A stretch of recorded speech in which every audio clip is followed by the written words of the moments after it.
తిరుపతిలో పెను ప్రమాదం తప్పింది. మినర్వా గ్రాండ్ హోటల్లో సీలింగ్ కుప్పకూలింది.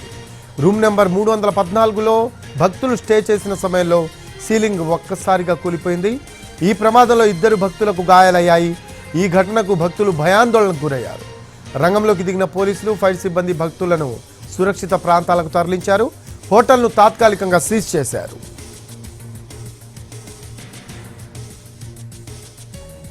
మరో అప్డేట్స్ తెలుసుకుందాం. మా కరెస్పాండెంట్ కార్తిక్ ఉన్నారు. కార్తిక్, మినర్వా గ్రాండ్ హోటల్లో సీలింగ్ ఒక్కసారిగా కుప్పకూలినట్టు సమాచారం. ఎందుకు హోటల్ యాజమాన్యం ఇంత అశ్రద్ధ వహించింది? రెగ్యులర్గా హోటల్కి ఎవరో ఒకళ్ళు వస్తూ ఉంటారు కదా, ఏమంటున్నారు అక్కడ పోలీసులు దీనికి సంబంధించి? రైట్, అంటే మొత్తం కూడా నిత్యం లక్షలాది మంది భక్తులు తిరుపతికి వస్తుంటారు. ఇంకా మినర్వా హోటల్ లాంటిదైతే అత్యంత ప్రాచుర్యం పొందింది. దీనికి పెద్ద పెద్ద సెలబ్రిటీలు కూడా ఇక్కడికే వస్తుంటారు. సో అలాంటి హోటల్లో ఈ ప్రమాదం జరగడం మాత్రం ఒక్కసారిగా కలకలం రేపిందనే చెప్పాలి. నిన్న రాత్రి 12 గంటల ప్రాంతంలో రూమ్ నెంబర్ 314లో ఒక్కసారిగా పైన ఉన్నటువంటి సీలింగ్ కుప్పకూలడంతో అక్కడ ఉన్నటువంటి 2 భక్తులకు కూడా గాయాలైనట్టుగా కూడా తెలుస్తుంది.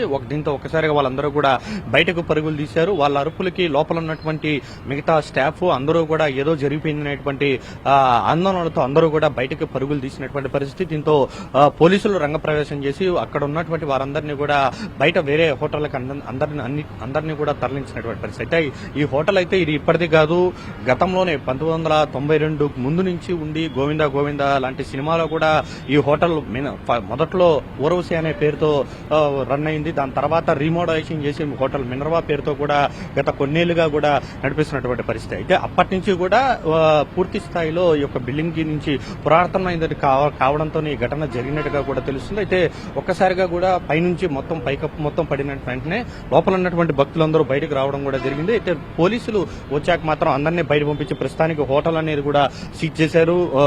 తిరుపతి మున్సిపల్ టౌన్ ప్లానింగ్ అధికారులు కూడా ఇక్కడికి వచ్చి మొత్తాన్ని కూడా పరిశీలించి బిల్డింగ్ యొక్క పటిష్టతను ఏ మేరకు బలంగా ఉంది అనేది తెలుసుకున్న తర్వాతే దీన్ని తిరిగి ప్రారంభించేటువంటి అవకాశం ఉంటుంది. అప్పటి వరకు కూడా ఎవరిని కూడా రానియకుండా పోలీసులు భద్రత ఏర్పాటు చేశారు. ఎందుకంటే పొరపాటున ఎవరైనా భక్తులు హోటల్ కోసం, రూమ్ కోసం ఇక్కడికి వస్తే ఇబ్బందులు పడేటువంటి అవకాశం ఉంటుంది కాబట్టి అలాంటి పరిస్థితి లేకుండా మొత్తాన్ని కూడా మూసివేశారు. మరోవైపు మొత్తం ముందర కూడా భారీ గేట్లు అనేది కూడా ఏర్పాటు చేసినటువంటి పరిస్థితి. ఎవరు కూడా ఒకవేళ అనుకోని ప్రమాదం ఏదైనా జరిగితే ఇబ్బందులు తలెత్తుతాయి కాబట్టి ముందు జాగ్రత్త చర్యగా హోటల్ మొత్తాన్ని కూడా అధికారులు అయితే సీజ్ చేశారు. పూర్తి స్థాయిలో ఈ యొక్క హోటల్ను పరిశీలించి నివేదిక ఇచ్చిన తర్వాత మాత్రమే తెరవాలంటూ కూడా చెప్పడం కూడా జరిగింది. ఎందుకంటే అత్యంత ప్రాచుర్యం పొందింది.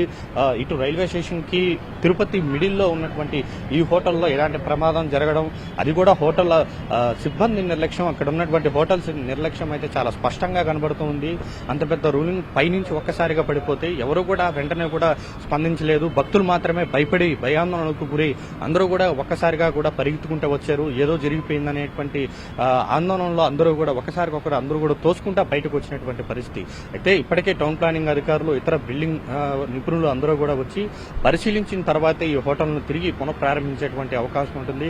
చాలా పాతది, గతంలో నాగార్జున గోవిందా గోవిందా లాంటి సినిమాలు దానికంటే ముందు ఉన్నప్పటి నుంచి ఈ హోటల్ ఉంది. రీమోడలింగ్ చేశారు, కానీ ఇప్పటికీ కూడా పూర్తి స్థాయిలో మరమ్మతులు చేయలేదనేటువంటి ఆరోపణలు ఉన్నటువంటి నేపథ్యంలోనే ఈ ఘటన జరిగిందా, లేదంటే ఎందువల్ల ఈ ఘటన ప్రమాదం జరిగిందనే దాని మీద కూడా ఏదైతే మున్సిపల్ అధికారులు, రెవెన్యూ అధికారులు అందరూ కూడా విచారణ చేపడుతున్నారు. అది ప్రస్తుతం హోటల్ని సీజ్ చేసిన పరిస్థితి కనిపిస్తూ ఉంది. అలాగే హోటల్ పటిష్టతను మొత్తం క్రాస్ చెక్ చేసిన తర్వాత మళ్ళీ పర్మిషన్స్ ఇచ్చే అవకాశం కనిపిస్తోంది.